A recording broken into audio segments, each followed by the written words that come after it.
हमारी तरफ से आप सभी को प्रणाम। मेरा नाम बीना। मेरा नाम सीमा। आज हम आप लोगों को प्यारा सा सुहाग गीत सुनाने जा रहे हैं। हमें आशा ही नहीं, पूरा विश्वास है कि आप लोगों को पसंद आएगा। चैनल को सब्सक्राइब करें, लाइक करें, शेयर करें। कमेंट में ज़रूर आप लोग बताइए कि हम लोगों का गाना आप लोगों को कैसा लगता है। आप लोगों से बहुत बहुत अनुरोध है कि आप लोग सुनिए, तब आप लोगों को अच्छा लगेगा कि हाँ अच्छा गाना गाते हैं हम लोग।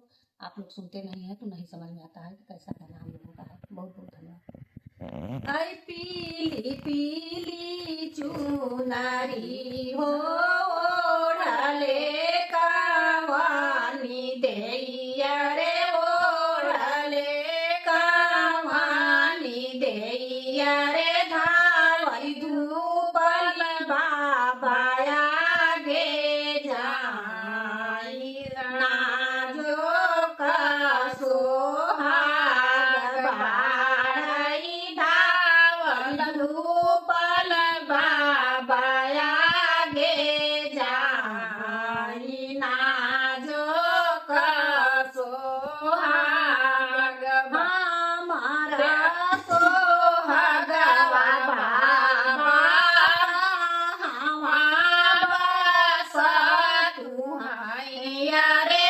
कहवा बस तुहैया रे, ही के देत्या ना बताई, नाजो का सोहाग बाड़ई, हमही के देत्या ना बताई, नाजो का सोहाग तोहरा सोहागवा नातिन काशी में बस तुहैं, बनारस में बस तुहैं, अरे जा हाँ बसई बाबा विश्वनाथ,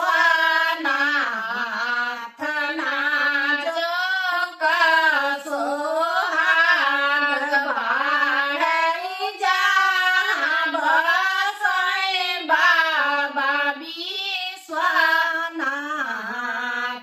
नाजो का सोहाग नीली पीली चुनरी हो ओढ़ले कावानी देइया रे, ओढ़ले कावानी देइया रे, धावल धूपल बाबा आगे जाई, नाजो का सोहाग बाड़ई, धावल धूपल पापा आगे जाई, नाजो का सोहाग हमारा सोहागवा पा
कीजिए। आप लोग से अनुरोध है कि आप लोग पूरा वॉच कीजिए। धन्यवाद।